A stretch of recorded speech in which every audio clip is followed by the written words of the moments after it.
Greetings from New Jersey. We welcome you. Sky to shore, sun to snow, winning cities to historic towns. Let the games begin. Plan your vacation at visitnj.org/IE. This week, I'm starting off the programme in Philadelphia, the city of brotherly love and sisterly affection, before continuing the short 45-minute trip to the stunning countryside to visit the world-renowned Longwood Gardens estate.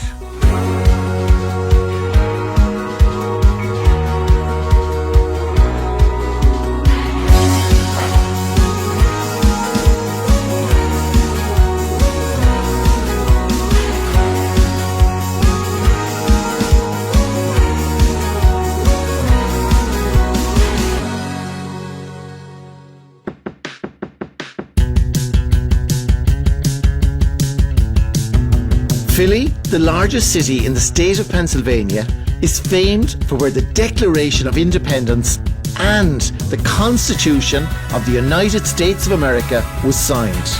It's home to the Liberty Bell and the setting for the iconic underdog story of Rocky. The Rocky Steps are actually the entrance to the incredibly impressive Philadelphia Museum of Art. Catherine, how are you? Hi there, nice Lovely to see meet you. you. Yeah, welcome a to fourth Philly. generation Philadelphian. That's right. I'm in the presence of greatness. Hardly. You're a Rocky expert, I believe. I mean, we're all Rocky experts here in Philly. I think it's, we're sort of born into it. So, yeah.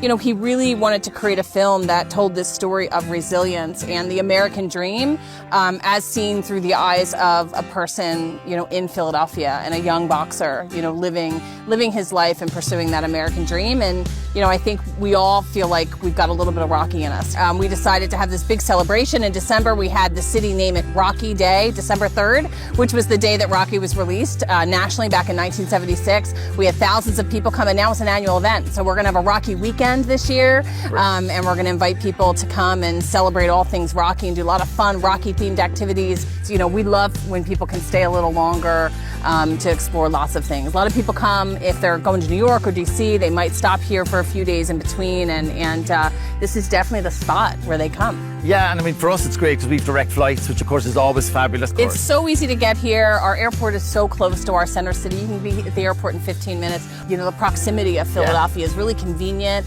and just a great place for folks to live. This is one of the best art museums. It's one of the best America. art museums in the world, really. Yeah, absolutely. Fabulous. And it's just stunning right here in this beautiful vista with an incredible view of our city. And I must say, it's been a pleasure to meet you. And listen, thanks a million, and good luck with all the December happenings. Thank you so much. Cheers. Thank you. The Philadelphia Museum of Art has been here for 150 years. It is one of the oldest and finest museums in America. It's ranked 4th in the country according to the Washington Post. It offers over 240,000 exhibit pieces spanning 4,000 years, and it offers commanding views of the city. From Van Gogh's sunflowers, Monet's water lily pool, to Louis-Lautrec's portrayal of the Moulin Rouge, the iconic artworks are all housed here. After working up an appetite, it was time for a true Philly tradition. This local delicacy is not delicate, but absolutely delicious. Ken, lovely to meet you. Pleasure to meet you as This well. is the moment I've been waiting for all week to come here and have my famous Philadelphia cheesesteak. Yes, you will be very famous and it will be very good. And I heard that you serve the best one. We serve a very good cheesesteak. It's boastful in Philadelphia to say Yeah, I've you read the serve reviews. best. I've read the reviews. Pat Oliveri had a hot dog cart, and apparently he served steak of some sort, and he had it left over, and he decided to put it on a bun and add some cheese. And in 1936, the cheesesteak was born. Wow. Yeah, because it's completely unique to here, isn't it? It's very unique to and Philadelphia. it's like it's world famous. What exactly is the whole cheesesteak ingredients? Like, how is it made? We use top round, choice or better beef, and then your choice of cheese. We serve more Cheese Whiz on our cheesesteak. Cheese Whiz is a Kraft product, which pretty much exists only in Philadelphia. Anywhere else, it's cheddar spread or whatever. Here, it's Whiz. So when you go in, you're going to get a Whiz with. and wit means onions in Philadelphia. So you're going to say whiz wit. You don't even need to say cheesesteak. Just whiz wit, and that's it. They'll make it for you. When you know somebody's not from Philadelphia, as they say, I have a cheesesteak with whiz and provolone and onions or whatever. And as soon as they say, I want a cheesesteak, you know they're not from Philly. Brilliant, but now you've prepped me, so maybe I'll get it right. You'll get it right. You'll just go in and say whiz wit, and you'll be a regular Philadelphian. And South Street here, of course, is a real artsy kind of hipster area as well, isn't it? Yeah, absolutely. South Street is tons of art galleries, tons of art shops. We have Isaiah Zagar's building here, which we incorporated into gym. So these mosaics. Beautiful. Yeah. So let's go in and let's get that bad boy. Let's go in. Make sure to say whiz wit. Okay. All right. Come on. Hey, Ken, how you doing? So finally, the moment I've been waiting for all week here in Philadelphia, the famous Philadelphia cheesesteak. And we're here at Jim Steaks, which has been here serving these since 1939. And this place is open until 3 a.m. So you can eat this bad boy all day long. So you can't come to Philadelphia without trying the famous Philadelphia cheesesteak. After a stroll through South Street, it was time to delve into Philly's history. Tim. Ed, pleasure. Founding footsteps. I'm so excited to show you around. It's a beautiful day for a tour. Absolutely. We are currently right in the middle of Philadelphia's historic square mile, but the most historic square mile in the country. 1776, we signed the Declaration of Independence, where we're officially going to try to break away. But 2 years before that, 56 founding fathers rent out the first half of the first floor of this building, and they write this letter to the king to try to stop the war from happening. So you've got Boston as the military mind and Philadelphia as the political mind. And the political mind thinks that revolution is a suicide mission. And so they make this last-ditch effort at reconciliation by writing this letter to the king, and they sign it, "Your loyal subjects." But after 10 weeks of debate, when they're done signing that letter, Patrick Henry from Virginia will rise to his feet right inside of this building here, and he said, "Today, the distinction between New Englander, New Yorker, Pennsylvanian, and Virginian is no more. I'm not a Virginian, I'm an American." So the idea and the seed of America are born right here. Wow. Goosebump moment. William Penn is our founder, and he is the guy who literally makes the map of Philadelphia, but Ben Franklin's the guy that puts us on it. So Ben comes to us from Boston at the age of 17.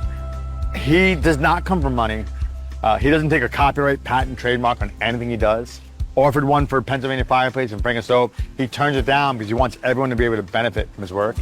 Invents the lightning rod, makes it free for the entire city of Philadelphia. I mean, he is a visionary, as you said earlier. We visited Carpenter's Hall before, which I like to say is where America is conceived, and then Independence Hall is where she's born. You get the Marquis de Lafayette, who is Washington's right-hand man, comes throughout the colonies to visit and writes a letter to our mayor before he gets here to Philadelphia. And he says, "When I arrive, I want to visit the building where your nation was born." And when the mayor greets him, he says, "Behind me in these sacred halls, our independence was born." Wow. They're the second biggest landmark in the city, tied with the Liberty Bell, which is just behind you here. It's the words on that bell, "Let it proclaim liberty throughout the land and for all its inhabitants therein," that made it this symbol of hope and freedom. You know, when we are at our best, those ideals began inside this building. And so I think, you know, that's something that we try to remind guests is, you know, there's so much vitriol on opposite sides of the alley here, but if we could stop looking at that and focus on those ideals that were written about here, that's why we got this reputation of this, the land of freedom. And the city of brotherly love. I think it really is that, and it's alive and well. I've encountered it across all the people I've met.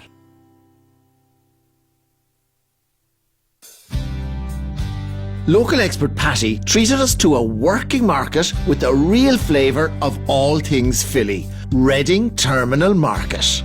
You have a few things picked out for me today, because, you know, you see I'm wasting away. I haven't eaten for a few hours, Patty. We don't want you to faint, so we're going to take you to some of my favorite spots. We're going to try and hit some of the market favorites, but also just some things that the market is known for, because the market, because of its position, has this Pennsylvania Dutch influence.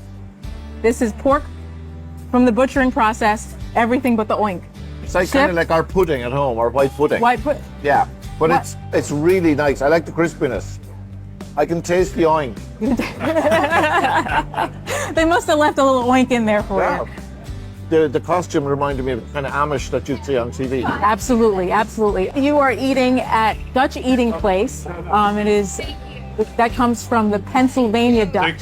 It is run by a Pennsylvania Dutch family. And when we say Pennsylvania Dutch, we're not talking about the Netherlands. We're talking about German immigrants who came to Pennsylvania area. It could be Amish, they could be Mennonite. There are a lot of different religions. Some of the costuming is the same. Of course, they're famous for the hard-working, yeah. Hardworking, friendly, and we just ask when you visit them, just be respectful of their ways, but they are generous with their food and with their hospitality. Brilliant.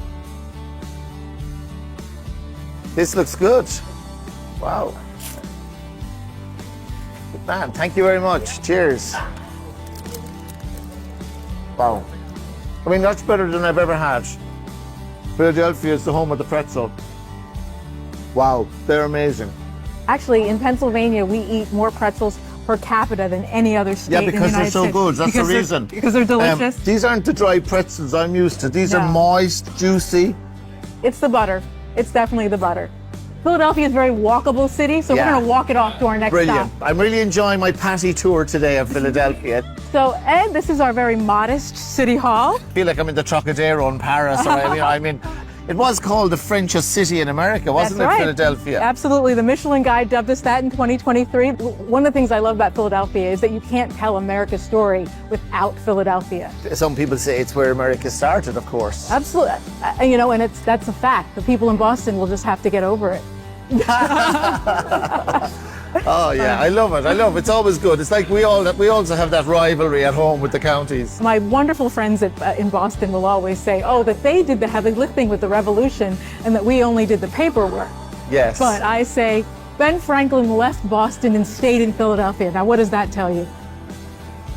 Penn's original plan included parks because he felt people who were living in cities needed to have an ongoing connection to green space. So that's why we have the parks there. Wow, quite a visionary. Absolutely, absolutely. And one of the reasons he laid it out in a grid, an easy to follow grid like this, is because he lived through the Great Fire of London in 1666. So he wanted a plan that was easy to navigate and would prevent fire. All of these great experiences and great events in history are tied together. So we're just going to cross the street here and we'll be in Love Park, also known as John F. Kennedy Plaza, and it is the home of the famous Love sculpture by Robert Indiana. The Love statue is one of the most popular sites in Philadelphia to take photos. Wow. Believe it or not, you can even get married here. Ah, lovely stuff. So some famous people worshipped here. Founding fathers like George Washington and John Adams, they would have been members of this church when it was part of the Church of England. The rear doors were actually, in revolutionary times, were reserved for the head of the Church of England, which would have been the king. As you see that steeple up there, that would have been the tallest thing that George Washington saw in his lifetime. Wow. George Washington, Benjamin Franklin, they all worshipped here. And this was the first kind of Christian branch that was founded here in the United States. We're coming up on the side here where the president would have sat when he sat for worship. Wow. Other facts about this church, the steeple and the organ were funded by Benjamin Franklin himself. Those would not be here without Mr. Franklin. And we're told that the sermon that the pastor made was very much in favor of revolution. He was telling them to stay the course and continue to fight for revolution. So, you know. Next up is Elfreth's Alley. You have taken a step back to the early 18th century. This is the oldest continuously occupied residential street in America. People started building homes in Elfreth's Alley in 1702. But this is a glimpse into working class Philadelphia in the 18th century. I mean, you know, if these were the working class houses, right, I can just imagine what the posh houses were like. Absolutely. Because, I mean, you'd be pretty happy in one of these now today, obviously. Absolutely. And actually, you know what I will say, it's a indication of the consistency of Philadelphia architecture, because these are Philadelphia row homes and they're not too different from the row home that I live in. Yeah. So a Philadelphia row home is a Philadelphia row home, and it's a great way to live. It's funny, I love the way the expression here, you say row home, we probably say terrace, I think. Absolutely, Yeah. It's absolutely. lovely. Very, Yeah. your row home sounds much nicer. Thank you. From the hustle and bustle of the busy streets of the city, the iconic architecture, history, culture and cuisine, it was time to leave the wonderful and walkable city of Philly and explore the countryside of Pennsylvania. We were met with lush green fields and forests, local farms, and a famous monument to those that fought for this nation's freedom. Naked and starving as they are, we cannot enough admire the incomparable patience and fidelity of the soldiery. Washington at Valley Forge, February the 16th, 1776. This is the United States National Memorial Arch, marking where soldiers marched into Valley Forge in the winter of 1777 during the American Revolution. Commander-in-Chief at the time was none other than George Washington himself. From the past to the future, the next experience was diving to new heights in a hair-raising experience. Hey, Craig, how are you? Hey. Good to see you. Likewise. I believe you're one of the top instructors here. Nah, definitely not one of the tops, but I'll definitely be your instructor today. Cool. Let's get you suited up first. Brilliant. You're good. Look good. Okay. Things you need to know when we're in there. It's gonna be super loud in there. Scream the top of your lungs, no one's gonna hear you. While we're in there. Space. Yeah, it's like space. Next, do this for me. Legs hip width apart. Hands out like a starfish. Woo. Bend those elbows. Security, airport security. This is how I want you to be flying. When I give you a thumbs up, slowly lead into the tunnel. Like trust fall. I'll be with you the entire time. Okay. Ready? Yeah. Let's go. Oy, oy, oy. All my fares are in order.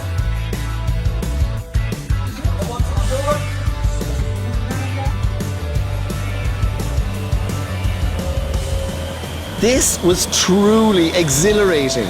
After a lengthy safety briefing, learning the hand signals and body positions, it was time to enter the ferocious wind tunnel. Scary, but terrific in equal measure.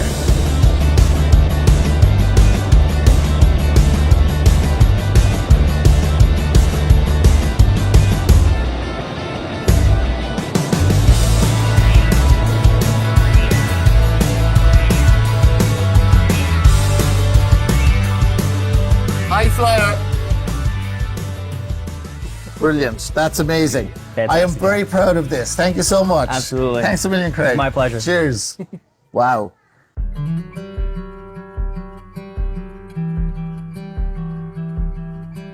Now it was time for a glorious day in the Pennsylvanian countryside to soak up the stunning horticulture of Longwood Gardens.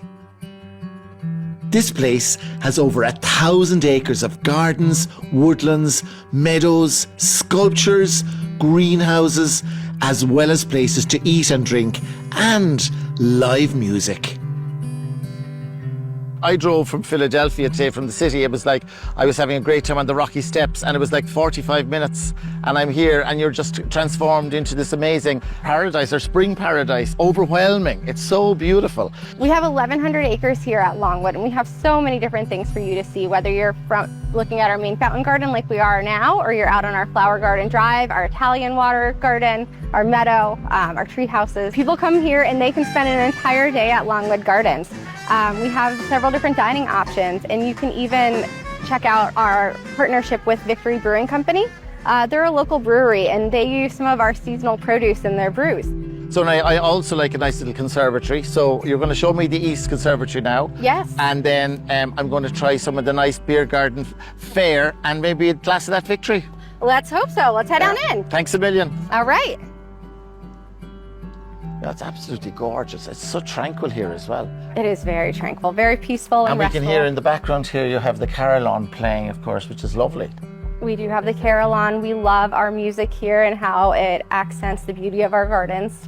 Look right over here. We have a really special bloom for you. Oh, wow. It's a once-in-a-lifetime bloom, if you will. Our century plant, also known as Agave Americana, has shot through the roof. Wow, so you're going to be making your own tequila now very soon. You know, we don't eat our plants here, but yes, in the wild, you would find Agave Americana is often used for mezcal. And so we only thought that this plant bloomed once every 100 years. We now know it's more like every 10 to 25, especially when you're in our conservatory. All right, well, should we move on? Should we see our orchid house? Oh, yes, indeed, absolutely.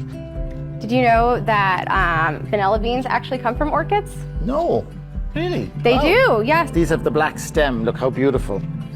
Wow, look at this. Here. It's like nature painted them. These are very rare. Look, the Dracula. Got some fangs there. Yeah, wow. I could stay there for days. So we like to say that every orchid is unique and an individual. There's so much variety and differentiation in between them. Are they azaleas, I think? I think they are azaleas. It looks like azaleas. Oh my goodness, they're beautiful. Just like the counter at Brown Thomas, the fragrance counter. It makes you joyful about the world when you come here. When you see, I mean, you know, when you see all these incredible plants and the variations and the types, you know, you'd wonder, where do they all come from? Right? I think that's it. It inspires a natural sense of wonder in people and a connection with the earth. That's what I'm feeling now, wonder. But something that doesn't happen very often with me, I'm actually speechless. I mean, like, it's just, oh, so amazing. I mean, this is just the most incredible place. And I mean, for anyone who likes gardens and plants and growing things and even the history of plants, it's so unique, and it's a real jewel, I must say. Yeah, everyone must come here. I'm going to wander around for a few hours. I promise I won't take any cuttings or anything. I'll be very good. Oh, we hope so. Good evening and welcome to Longwood Gardens' main fountain garden. Tonight, you will experience a thrilling combination of water, color, and music in the most spectacular of settings. A thrilling evening extravaganza is held during the summer months at Longwood Gardens. This show has been re-imaged again and again since the 1930s, captivating the millions who have come here to visit. This is an extraordinary spectacle of water, lights and even flames, set against an inky blue sky and electric music that will leave you truly speechless. This has a real wow factor. Well, it's time to wrap up our week here in Philadelphia, a city steeped in history, where around every corner there's something amazing to discover. From the Liberty Bell to Independence Hall, and of course, the famous Rocky and the iconic Rocky Steps. Don't think that it's just the city of Philadelphia that has a lot to offer. Just on the doorstep here, 45 minutes away, you have the amazing countryside. You have Longwood Gardens estates, you have beautiful wineries, and of course you have Valley Forge Park. This city and this state has so much to offer. And I must say, it's been a joy to discover the birthplace of America.